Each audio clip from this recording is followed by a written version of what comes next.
Okay, so we're going to start doing the graphs.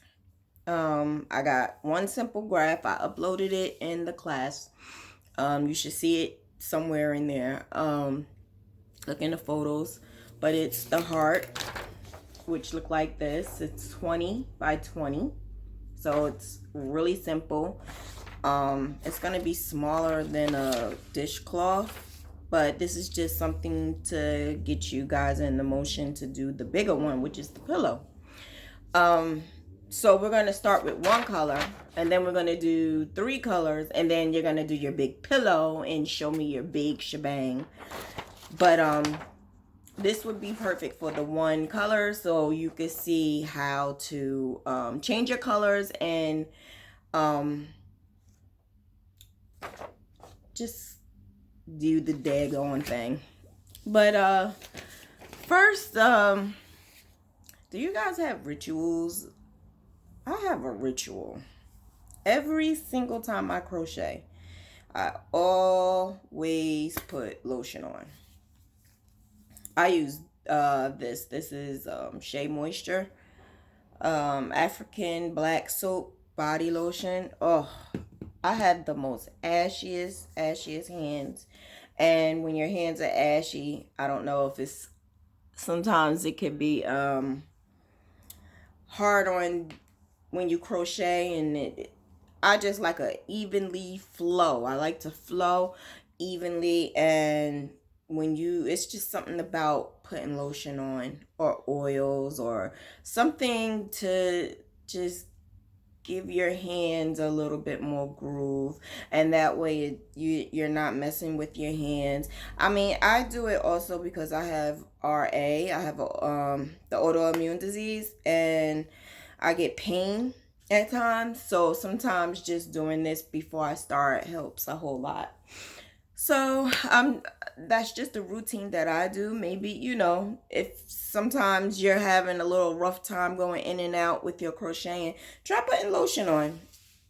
Any kind of lotion will help. I just use that one because my hands are always so ashy, and that, it lasts. It makes your hands look so, and I don't have to use Vaseline. I don't want to use Vaseline anymore because that makes it even more ashier to me. So this makes my hands nice and smooth. Okay, enough of that. To read your graph, you could do it in many ways. One way that I do is I always start from here, which is this is my right. So I always start at the bottom right corner. When you start at the bottom right corner, you're gonna go from right to left, and then left to right. So you're just gonna keep going up each row, and you're just this is how you're reading it back and forth when you're doing a regular single crochet or half double crochet. You just literally going back and forth. With Tunisian, you don't go back and forth. You're really going just basically one way.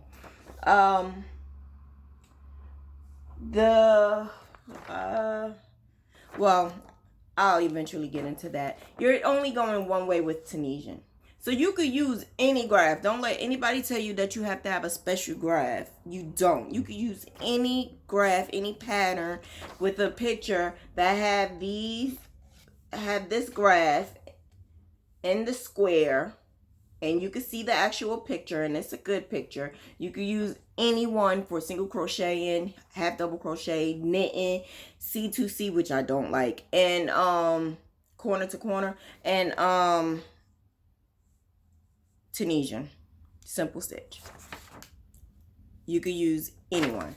So if I wanted to do this on in every last one of the ones I just said, I could use the one same graph, and all of my graphs you could use for any craft as well. I just wanted to let you know that because I have people literally ask me, can you make me a half double crochet graph? It is a half double crochet graph. Oh, can you do corner to corner? It is corner to corner graph. But then again, corner to corner, that's a little touchy subject I'm not getting into. So, okay, so you can look at this, print it out. This is actually in the class. I started off, I did the first couple of rows. I did about 3, 4, 5, 6, 7, 8, 9 rows. So I did the 9 rows, and basically I did the first 3, which is the actual purple, and then I added the pink. So this was 9 purple, 2 pink, 9 purple. So we already know how to do the Tunisian simple stitch. We did that. I gave you plenty of time to practice that.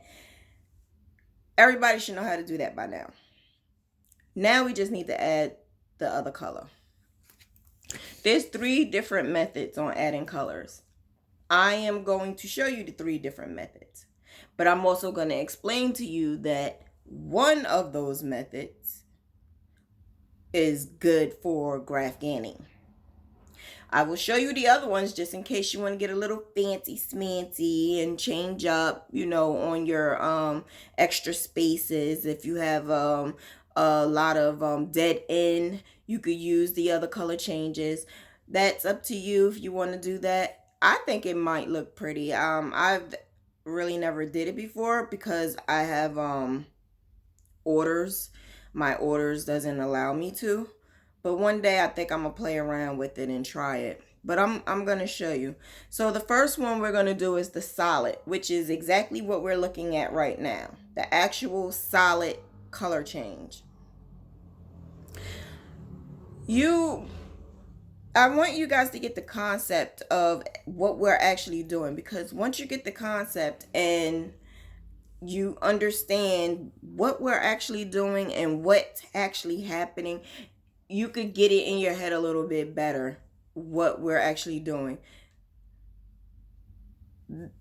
I had many assumptions. I had many issues in the beginning because I'm thinking that I am knitting when in reality you are crocheting, but it looks a little like knit. So I'm thinking one way when in reality it was another. So your whole main concept of Tunisian crochet is the forward pass and return pass. That's what you're gonna do. Forward and return, forward and return. So basically it is crocheting. You're using one stick, but it's gonna look like knit. So okay, I'll write everything down so I won't forget. Okay, so right now I am on row 10. So row 10 has 3 purple and 3 purple, 17, 14. I don't count, y'all. Maybe you should count, but I don't. 3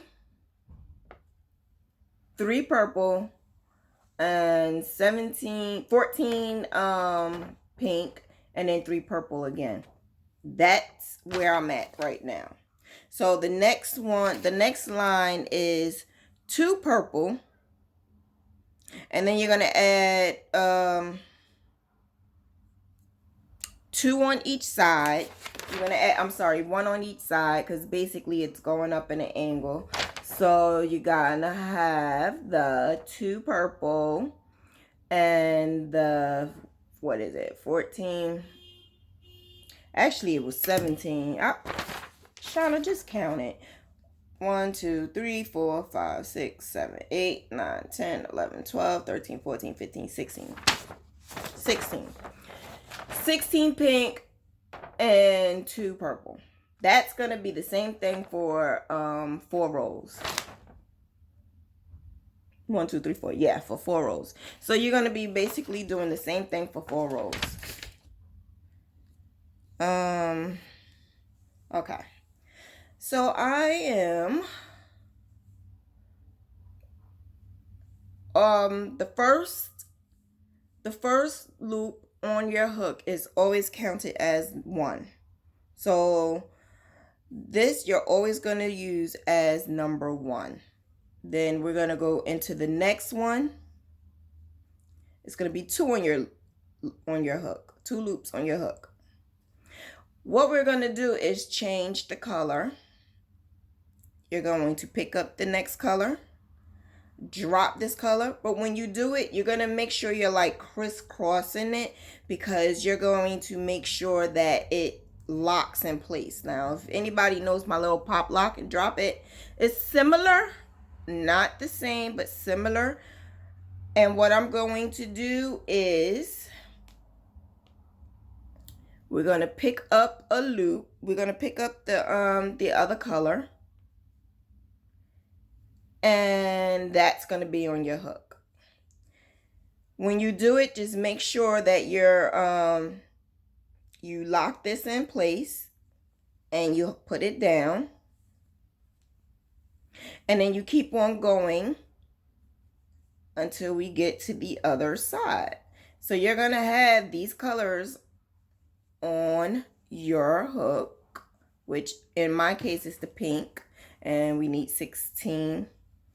So I'm going to keep on going until I get to where I need to add the other color. Okay, so now I got to add the other color. Okay, so we're going to, oh Jesus, I need glasses. Okay, so I added the pink. I'm gonna drop it, pick the purple up, and that's what I'm gonna have on my hook. For some reason, I'm out of touch. Something is wrong. Oh, I know what's wrong. I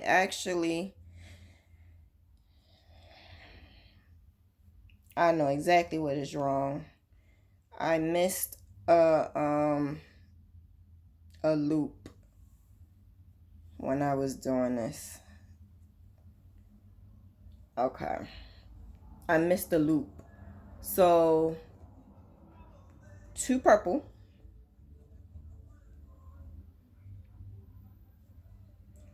1,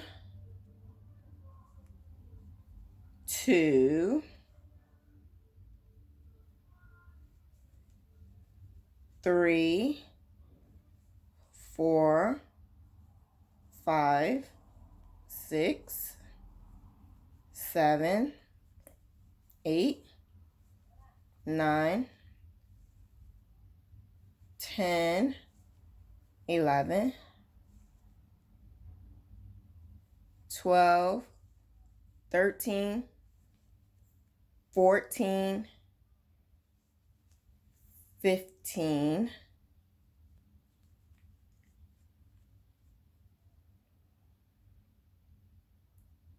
Some reason I'm still not having the same. Something ain't right. I don't think I was counting the right way.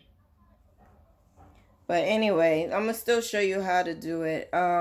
Yeah, you're gonna lock it in, and then you're gonna grab your next color, and then you're gonna keep on going until you get to the end. When you get to the end, don't forget you're adding to both stitches so that it looks like It has both stitches at the end. When you do it, make sure you have the two.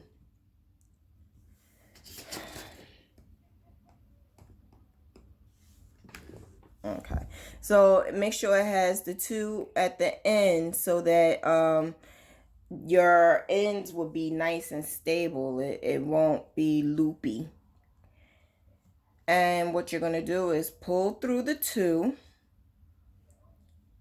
yarn over, pull through one, yarn over, pull through two, yarn over, pull through two. Now, when you have to change, it's when you're doing the return back and when you have to change your colors, you will know when the second hook, the second loop on your hook is that other color. So you see the pink right there? That means we need to pick the pink up and we need to complete the pinks. So we're going to keep going until we see purple. Once we see purple as the second color, that's when we know we need to pick up the purple.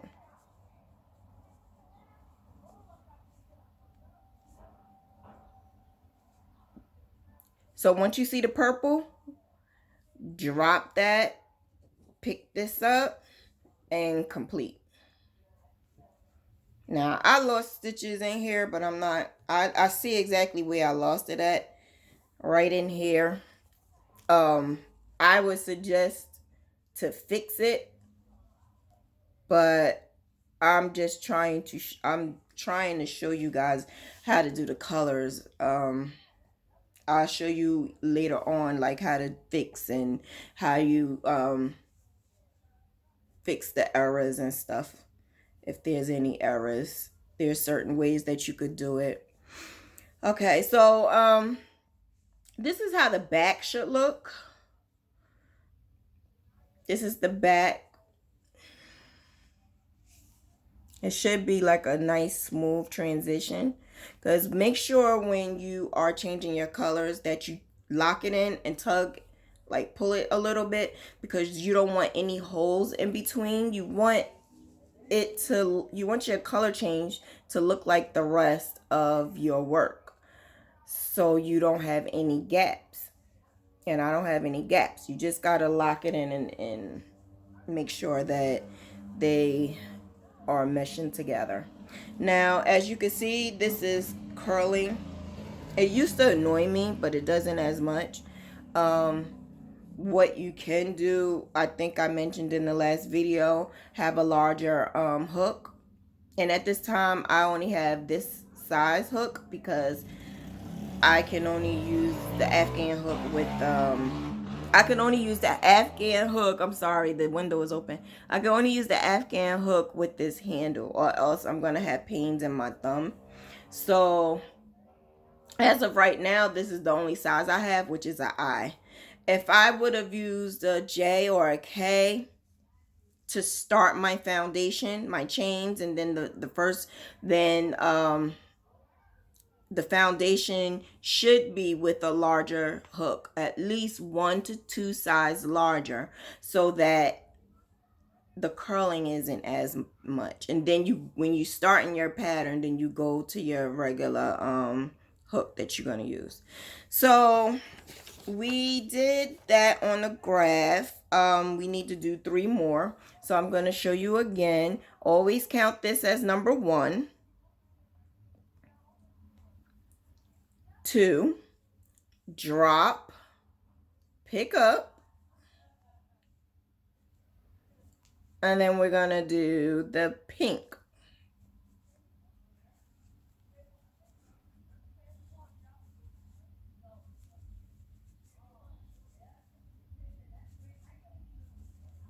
Now this is called forward pass.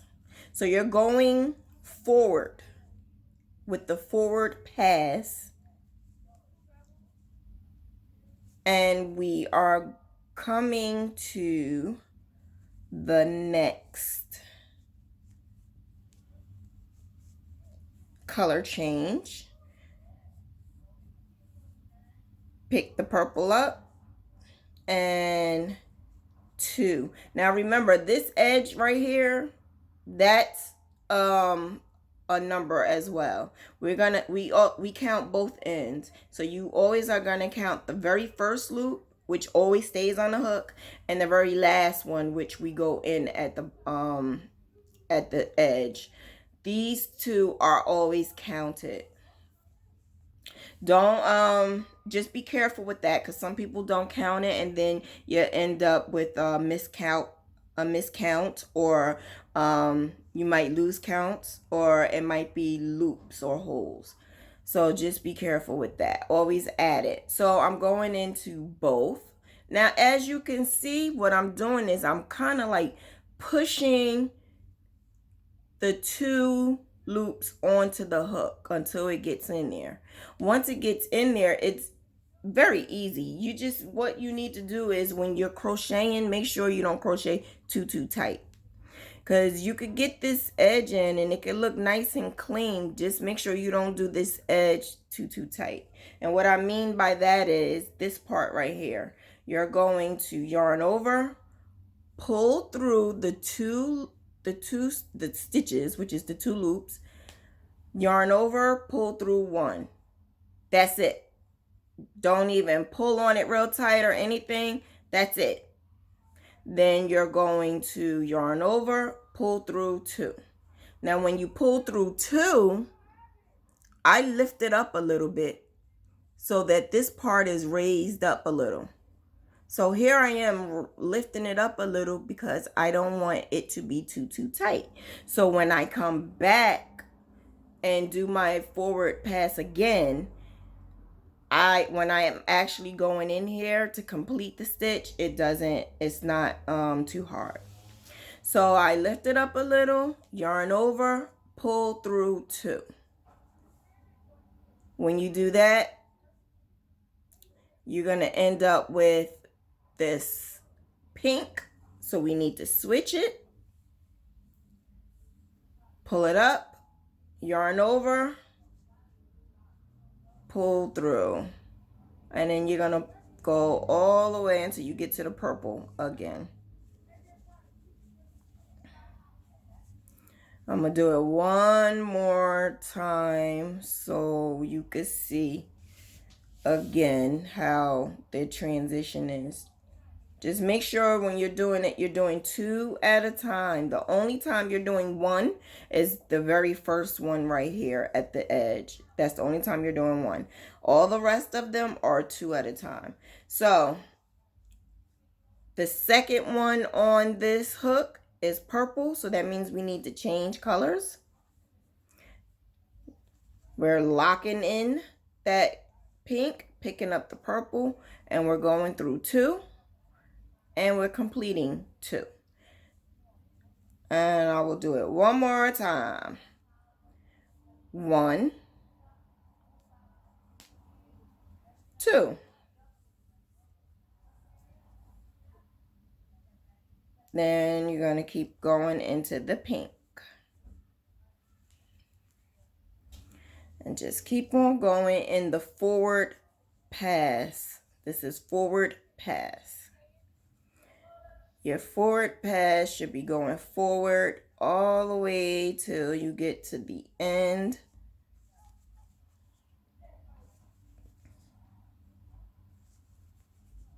Guys, I'm so sleepy.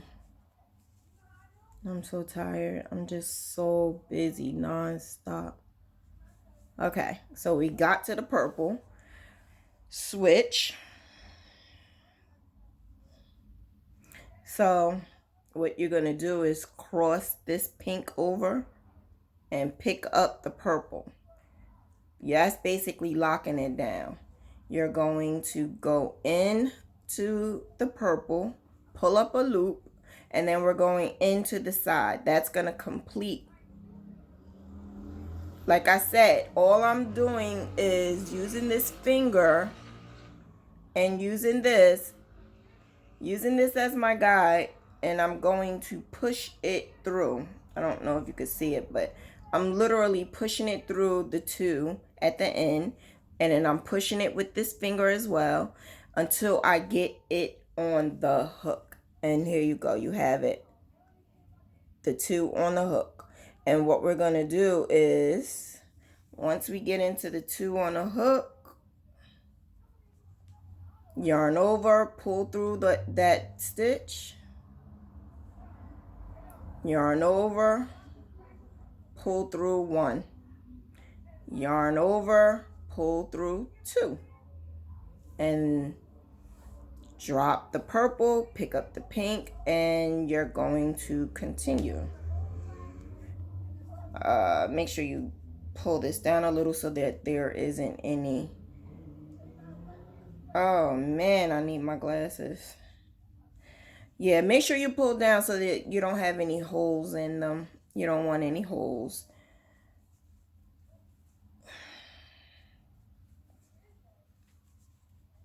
Okay, so once we get to the purple, which is going to be second on the hook, that's when it's time to change.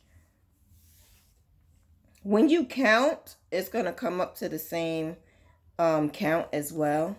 So just make sure when you're counting and looking at the color on your hook, it coincides to make sure that you have the right amount of stitches.